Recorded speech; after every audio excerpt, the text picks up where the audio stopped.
같이 읽어보겠습니다. 아들을 낳으리니 이름을 예수라 하라. 이는 그가 자기 백성을 그들의 죄에서 구원할 자이심이라 하니라. 이 모든 일이 된 것은 주께서 선지자로 하신 말씀을 이루려 하심이니 이르시되 보라 처녀가 잉태하여 아들을 낳을 것이요 그의 이름은 임마누엘이라 하리라 하셨으니 이를 번역한즉 하나님이 우리와 함께 계시다 함이라. 아멘. 지극히 높은 곳에서는 하나님께 영광이요 땅에서는 하나님이 기뻐하신 사람들 중에 평화로다 하고 예수님 탄생을 천사들이 목자들이 보는 가운데서 천사들이 나타나서 찬송을 불렀다 하는 내용이 누가복음에 있습니다.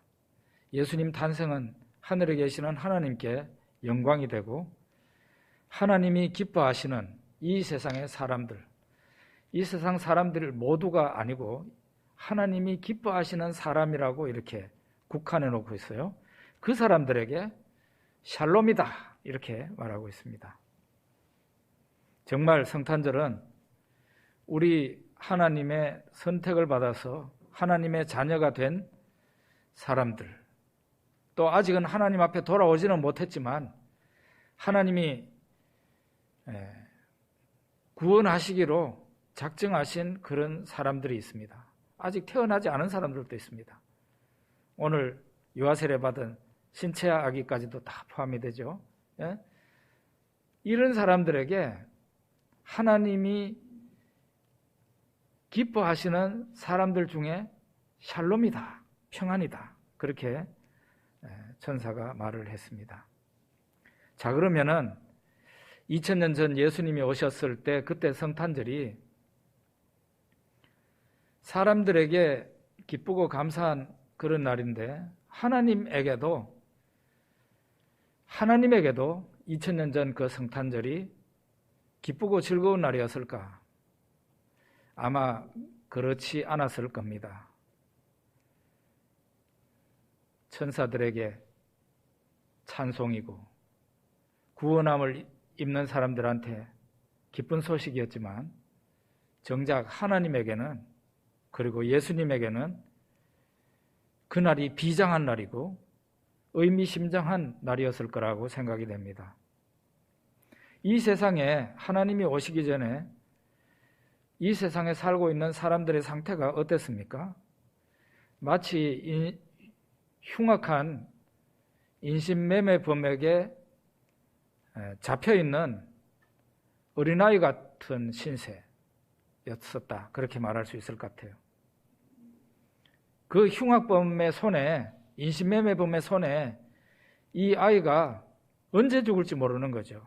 그런 절박한 상황에 부모가 그 소식을 듣습니다. 그리고 부모가 자기 아이를 구출하러 집을 떠나는 거죠.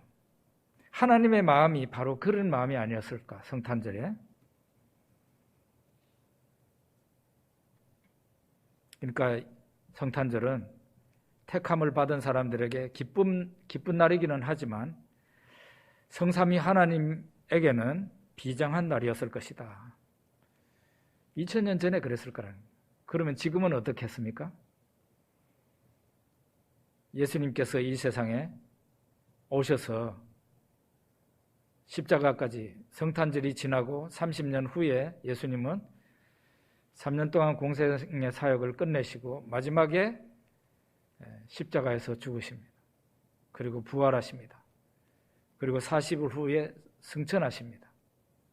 이제는 예수님이 하늘에 계시는 예수님의 성탄을 생각을 할 때 어떤 감정을 가지고 보실까요? 흡족한 마음으로, 기쁜 마음으로 바라보시고 계실 것입니다. 보라 처녀가 잉태하여 아들을 낳을 것이요 그의 이름은 임마누엘이라 하리라 하셨으니 이를 번역한즉 하나님이 우리와 함께 계시다 함이라. 임마누엘, 이 임마누엘이 바로 성탄이에요. 성탄. 우리 여기에 오늘 그 순서지에도 제일 마지막에 성육신에 대해서 이렇게 얘기하고 있습니다만은, 성육신이라는 어려운 말이 무슨 뜻인가 하면은 하나님이 사람이 되셨다, 그런 뜻입니다. 하나님이 사람이 되셨다. 성탄절은 하나님이 사람이 되어서 이 세상에 아기로 태어나신 날이에요. 하나님이 저 베들레헴 마구간에 아기로 태어나신 날이 성탄절이다, 이 말이죠. 왜 이 세상에 아기로 오셔야만 됐는가? 인간 구원을 위해서 하나님이 사용하실, 하나님이 쓰실 다른 방법도 있었을 것 같은데, 천사에게, 가브리엘 천사에게, 미가엘 천사에게 네가 저 지상에 내려가서 사람이 되어가지고 한번 구원 역사를 한번 이루어 보거라 하고 할 수 있지도 않았을까 하는 그런 생각을 해봅니다만은, 하나님께서 사람을 구원하는 일을 천사에게 맡기지 않고 하나님 자신이 직접 하시겠다고 그렇게 하시고 실행에 옮기신 것이 바로 성탄입니다. 하나님이 인간이 되신 거죠. 하나님이 인간이 되셔서 인간을 구원하시겠다고 계획을 세운 것도 놀랍고, 그 계획을 실행에 옮겨서 하나님이 인간이 태어나는 과정과 똑같게 여자의 뱃속에서 아기로 있다가 태어나신 것이 더 놀랍고, 하나님이 존귀하고 부유한 가정을 다 제쳐놓고 갈릴리의 가난한 목수의 가정에서 태어나신 것이 놀랍고, 태어날 때에도 따뜻한 여간방에서 태어나는 게 아니라 마구간에서 태어나가지고 아기가 짐승의 여물통 위에 이렇게 보자기에 싸서 올려져 있었다는 것, 참 이런 거 모든 것이 다 놀랍습니다. 다시 말하지만 성탄은 하나님의 낮아지심입니다. 하나님의 낮아지심. 하나님이 잠깐 동안 천사보다 더 못한 위치로 낮아진 겁니다. 천사뿐만 아니라 이 세상 모든 만물을 지으신 창조주 하나님께서 천사보다 밑에 자리로 내려가신, 잠깐 동안 천사보다 못한 위치로 내려간 거죠. 그런데 이 하나님의 낮아지심이 성탄인데, 이거는 예고편에 불과해요. 하나님의 낮아지심의 예고편에 불과하다. 그 말은 더 낮아지셨다, 그 말이죠. 우리는 성탄절 후에, 처음 있었던 그 성탄절 후 30년 후에 예수님이 3년 동안 어떻게 활동하셨는지, 마지막에 어떻게 최후를 마치셨는지 우리는 성경을 통해서 잘 알고 있습니다. 예수님은 성탄절이 예수님의 낮아지심의 예고편이에요. 그거보다 더 낮아지셔가지고 십자가에까지 낮아지셨는데, 사실은 십자가는 지옥을 옮겨놓은 거예요. 십자가 밑에 더 낮아질 자리는 없는 거죠. 가장 밑바닥으로 떨어진 거죠, 예수님이. 그것도 누구가 그렇게 집어넣었다기보다는 예수님께서 자신의 길을 그렇게 잡으신 겁니다. 자신의 자리를. 이 세상에서 가장 천한 사람이 되시고, 비난받고 배신당하고 수치와 모욕을 당하고, 마지막에 세상에서 가장 잔혹한 극형인 십자가형으로 십자가 위에 달려서 피를 철철 흘리고 죽으셨습니다. 전능하신 하나님이, 지극히 높으신 창조주께서 이렇게 낮고 천한 자리를 골라서 자신의 자리를 준비하셨다는 것이 너무 놀라운 일입니다. 우리 21절 한번 읽어봅시다. 21절. 아들을 낳으리니 이름을 예수라 하라. 이는 그가 자기 백성을 그들의 죄에서 구원할 자심이라 하니라. 자, 그러면 하나님께서 왜 이 세상에 오셨는가? 여러분은 이미 잘 알고 계십니다. 왜 하나님이 이 세상에 사람으로 태어나셔야만 했는지. 근데 세상 사람들은 성탄절 그러니까 무조건 믿는 우리보다 자기네가 더 마음이 들떠가지고 막 성탄을 축하하는 것 같잖아요. 그러면서도 성탄의 이유를 몰라요. 뉴스를 보니까 머라이어 캐리의 그 성탄 크리스마스 캐롤송이 빌보드 1위라 그러더라고요. 그래가지고 뭐길래 이렇게 머라이어 캐리의 그 캐롤송이 빌보드 차트 1위인가 싶어가지고 떡 봤더니 요즘 유튜브 영상으로 다 보잖아요. 아주 그냥 머라이어 캐리가 그냥 산타 복장을 했는데 그만큼 섹시하게 만들 수가 없을 정도로 섹시한 복장을 입고 그 뒤에 또 같이 춤추는 사람들이 똑같은 모양으로 해가지고 세상에 이게 뭐야 해가지고 그냥 보다가 그냥 꺼버렸습니다. 이게 도대체 뭐야? 아니, 성탄의 의미를 캐롤 좋다 이거죠. 그런데 왜 그런 식으로 섹시하게 드러누워서 노래를 부르고 그렇게 하냐 이 말이죠. 세상 사람들은 크리스마스를 즐거워하면서도 그 의미를 모르는 겁니다. 하나님이 이 세상에 오셨는데 예수님이 하나님이라는 사실도 모릅니다. 그런데 예수님이 이 세상에 태어날 때 천사가 요셉에게 그 태어날 아기의 이름을 예수라고 지으라고 그랬어요. 이 예수라는 이름은 여호수아하고 이름이 똑같습니다. 구원자라는 뜻이에요. 구원자. 예수님이 이 세상에 오신 목적 자체가 구원하시는 일을 하기 위해서 이 세상에 구원자로 오신 거죠. 여기에 이런 말을 하셨어요. 그 백성을 자기들 죄에서 구원하실 분이다. 죄에서 구원하기 위해서, 사람을 죄에서 구원하기 위해서 이 세상에 오신 분이 예수님이다. 그래서 예수님 이름도 구원자라는 뜻이에요.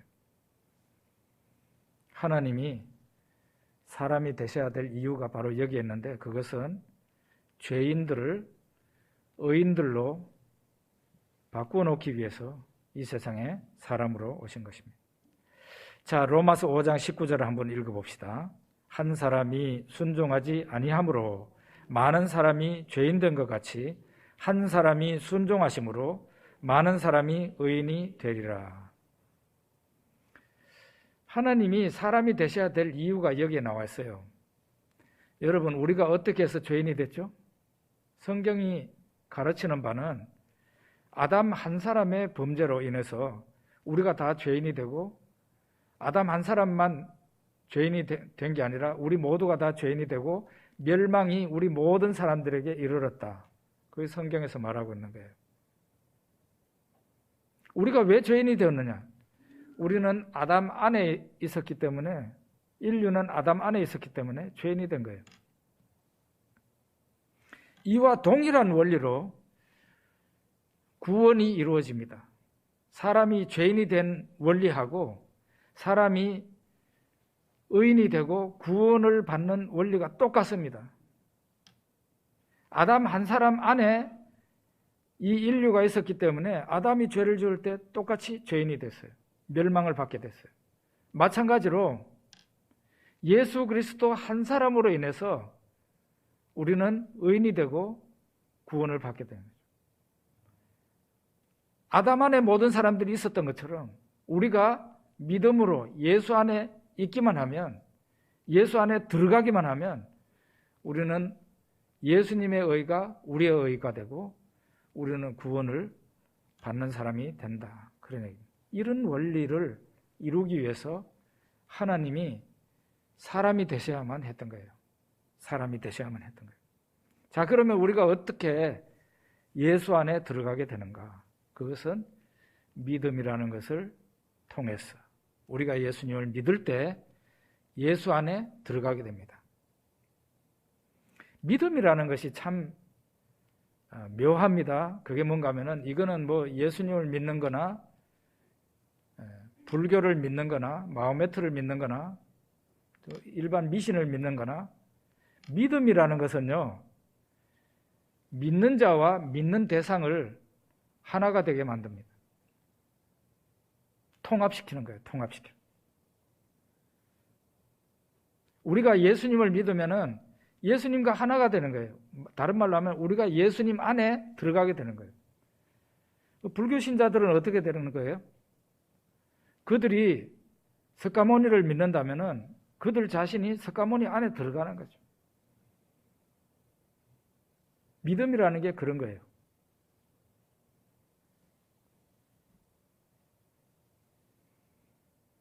오늘 유아 세례를 받는 아기가 있었습니다. 세례는 바로 이 믿음을 하나의 그 연극과 비슷하게 사람들에게 보일 수 있는 방법으로 표현한 것입니다. 세례의 의미는 접붙이는 의식이에요. 그러니까 예수 밖에 있는 신체아를 예수 안으로 집어넣는, 접붙이는 의식이에요. 여러분 다 세례 받으셨죠? 그게 바로 여러분은 세례를 통해서 예수님과 하나가 되는, 접붙여진 거죠. 예수님의 생명이 예수님의 생명으로 끝나는 게 아니라 믿음으로 세례받은 사람의 생명으로 예수님의 생명이 전이가 되는 거예요. 여러분 접붙이는 거 보셨습니까? 감나무 접붙이는 거 저 어릴 때 봤습니다. 시골에서 자랐으니까. 정말 희한한 거는 홍시, 감 홍시 있잖아요. 홍시를 먹다가 씨가 나옵니다. 그러면 그 씨를 이렇게 흙에다가 파묻으면은 거기에서 이 나무가 나와요. 이 홍시를 먹고 난 뒤에, 감을 먹고 난 뒤에 씨를 흙에 파묻으면 거기에서 싹이 나와서 나무가 돼서 올라옵니다. 그런데 희한하게도 그게 감나무가 아니고요. 고엽나무입니다. 고엽나무. 분명히 내가 홍시를 먹고 감을 먹었는데 그 씨를 갖다가 땅에다가 심으면 그게 감나무가 올라오는 게 아니라 고엽나무가 올라온다니까요. 희한하죠? 그러면 이거를 이 고엽나무를 어떻게 감나무로 만드는지 아십니까? 나무가 너무 커지면 안 돼요. 한 팔뚝만 할 때 이게 올라와가지고 나무 그 둥치가 한 요 정도 됐을 때 한 요 정도, 땅에서 요 정도를 싹 잘라냅니다. 잘라내고 그 위에 거는 아무 소용없어요. 그 남아있는 요 정도 되는 데를 이렇게 중간을 쪼갭니다. 쪼개고 어디에서 아주 품질 좋은 감나무 가지를 가지고 와가지고 잘 이렇게 칼로 다듬어서 딱 여기 쪼개진 부분에다가 집어넣습니다. 그리고 이제 이렇게 동여맵니다. 그렇게 하면요, 얼마 지나지 않아서 그 위에 꽂아놓은 그 가지에서 싹이 나기 시작해요. 이파리가 나옵니다. 그러면서 그 나무가 고엽나무에서 감나무로, 품질 좋은 감나무로 변화가 되는 겁니다. 세례가 바로 이런 거예요. 세례가 예수 그리스도의 생명으로, 우리가 예수님과 동떨어져 있던 사람들이었는데 믿음으로 말미암아 예수님 안에 들어가는 거예요. 세례는 예수님 밖에 있던 사람이 믿음으로 예수님 안으로 진입하는 의식이에요. 접붙이는 의식이에요. 그래서 예수 믿는 사람, 세례를 받은 사람은 당당하게 말할 수 있는 겁니다. 나는 예수 안에 있다. 그렇게 말할 수 있는 거죠. 예수 안에 있다. 그럼 예수 안에 있으면 어떻게 됩니까? 예수님의 의가 그 사람 의가 된다니까요. 우리가 아담 안에 있었기 때문에 어떻게 됐어요? 아담의 죄가 전부 다 내 죄가 된 거죠. 아담이 멸망받을 때 나도 같이 멸망받을 수밖에 없죠. 그런데 우리가 예수 안에 있게 되면 어떻게 됩니까? 예수님의 의가 전부 우리 의가 된다니까요. 예수 안에 있는 사람의 의가 된다니까요. 사람이 죄 짓고 멸망받은 그 원리나 사람이 원래 죄인이었던 사람이 의인이 되고 구원받는 원리는 동일합니다. 자, 이제 우리 마태복음 22장 37절에서 38절 한번 같이 읽어봅시다. 예수께서 이르시되 내 마음을 다하고 목숨을 다하고 뜻을 다하여 주 너의 하나님을 사랑하라 하셨으니 이것이 크고 첫째 되는 계명이요. 제가 하나님의 말씀, 이 말씀을 처음 대할 때 제 안에 아직 믿음이 생기지 않았을 때 이 말씀을 보았습니다. 초신자 시절에 보았습니다. 제가 보면서 어떤 생각을 했는가 하면은 야, 이래가지고 사람이 광신도가 되는구나 그런 생각이 들어요. 광신도가 뭐 따로 있어요? 자기 마음을 다하고 목숨을 다하고 뜻을 다해서 자기 종교에 충성하면은 그게 광신도가 아니고 뭐겠어요? 제가 그런 생각을 한 거죠. 내가 이런 거에 빠지면 안 되겠구나 그런 생각을 했습니다. 나는 정신 똑바로 차려야지. 일주일에 한 번 교회 가고 교회 가서 경건한 예배를 드리고 그렇게 하면은 좋은 신자 아닌가? 나는 꼭 그렇게 돼야지. 너무 빠지지 말아야지. 그런 생각을 했더랬습니다. 그러고는 이제 이 성경 구절을 보고 얼마 안 돼가지고 예수님 영화를 보게 됐는데 그 예수님 영화에 예수님이 그냥 로마 군인들에게 뺨을 맞고 침뱉음을 당하고 발길로 채이고 채찍으로 막 그 다음에는 로마 군병들이 때리기 시작하는데 너무 처참해서 보지를 못하겠더라고요. 제가 나중에 예수님 옷뿐만 아니라 예수님이 입고 있는 옷뿐만 아니라 예수님의 살이 다 찢어져 가지고 완전히 걸레 같은 그런 상황이 되더라고요. 그렇게 참 보는 사람도 마음이 아픈 거죠.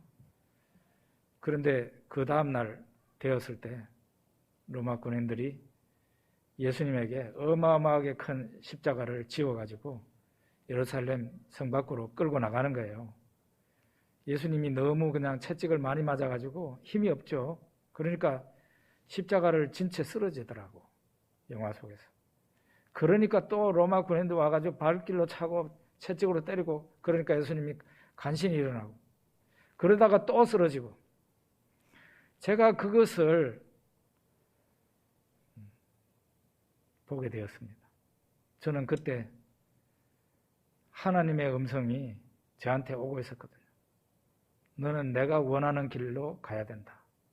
너는 나의 종이 되어야 된다 하는 그런 하나님의 부르심을 느끼고 있었는데 저는 그러지 않고 버티고 있었거든요. 제가 그 영화를 보고 눈물을 정말 많이 흘렸고 하나님께서 시키시는 대로 하겠습니다.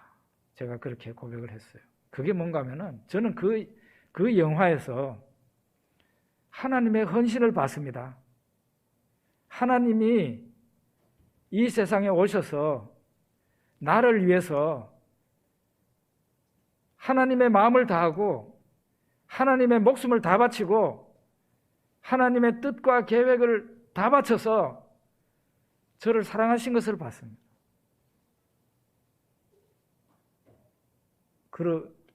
하나님의 헌신을 봤다니까요. 하나님의 헌신을 보고 나니까 어떤 생각이 들었는가 하면 내가 인간이라면, 내가 정상적인 인간이라면 여기에 대해서 호응을 해야 된다. 사람이 믿음은 없더라도 의리는 있을 거 아니에요. 내가 의리가 있다면 나도 역시 하나님께 그렇게 해야 된다는 생각을 하게 된 겁니다. 바울과 실라가 빌립보에서 복음을 전하다가 붙잡혔습니다.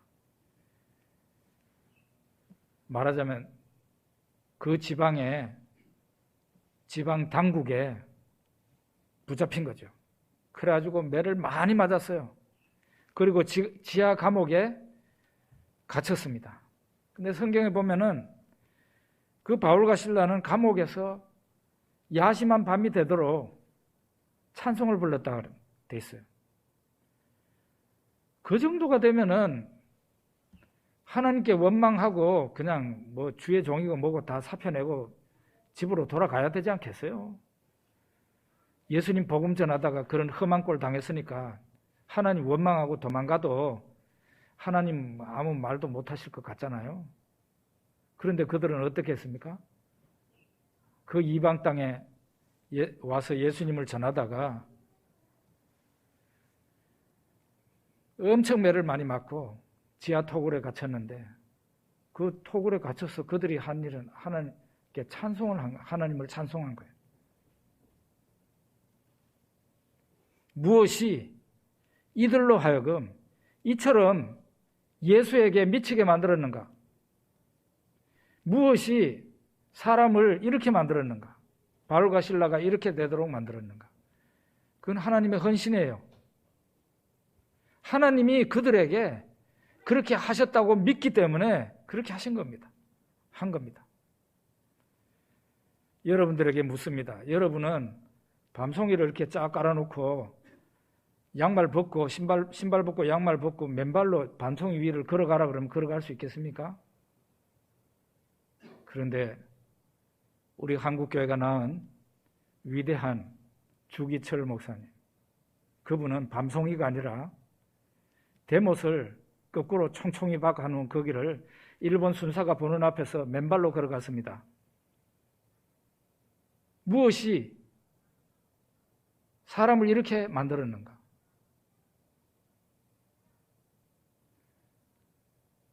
누가 주기철 목사님에게 성판에 그 대못이 거꾸로 삐죽삐죽 솟아 나온 거기를 맨발로 걸어가게 만들었습니까? 예수님이다 이거예요. 그럼 예수님이 무슨 일을 하셨길래? 예수님이 십자가에 달리셨지 않습니까? 예수님 마음을 다하시고 목숨을 다하시고 뜻을 다해서 바로 나를 사랑했기 때문에 나도 뭔가 이와 같은 헌신으로 나오지 않으면 인간이라고 할 수 없다, 이런 생각을 하게 되는 거죠. 에베소서 2장 4절에서 6절 한번 봅시다. 긍휼이 풍성하신 하나님이 우리를 사랑하신 그 큰 사랑을 인하여 허물로 죽은 우리를 그리스도와 함께 살리셨고 너희는 은혜로 구원을 받은 것이라. 또 함께 일으키사 그리스도 예수 안에서 함께 하늘에 앉히시니. 이 말씀에서도 예수님이 이 땅에 사람으로 오신 이유를 발견할 수 있습니다. 왜 예수님이 땅으로 오셨는가? 왜 낮아지셨는가? 왜 사람이 되셨는가? 그거는 여러분과 제가 이 세상 사람들이 낮고 천한 죄 가운데서 뒹굴고 있는 거죠. 말하자면 지옥의 자식이 된 거예요. 이와 같은 처참한 상황에 놓여져 있는 사람들을 구원하기 위해서 하나님이 친히 사람이 되어서 그 처참한 자리로 오신 거죠. 와서 우리의 대표자가 되신 거예요. 아담이 인류의 대표자인 것처럼 예수님은 새로운 인류의 대표자가 되셨어요. 그리고 예수님이 대표자로서 십자가에서 죽으시고, 그래서 사람이 치러야 할 죄의 대가를 사람이 해결한 거죠. 벌을 받아서. 그 다음에 그는 죽으실 뿐 아니라 3일 만에 부활하셨습니다. 그리고 40일 후에는 승천하셨습니다. 하나님 보좌 우편에 앉으셨습니다. 그것이 예수님이 하신 행동이지만 여기 에베소서 2장에 뭐라고 말합니까? 우리는 그리스도와 함께 있기 때문에 예수님이 십자가에서 죽으실 때 나도 같이 죽었고 예수님이 살아나실 때 나도 같이 살아났고, 다른 말로 하면 부활이에요.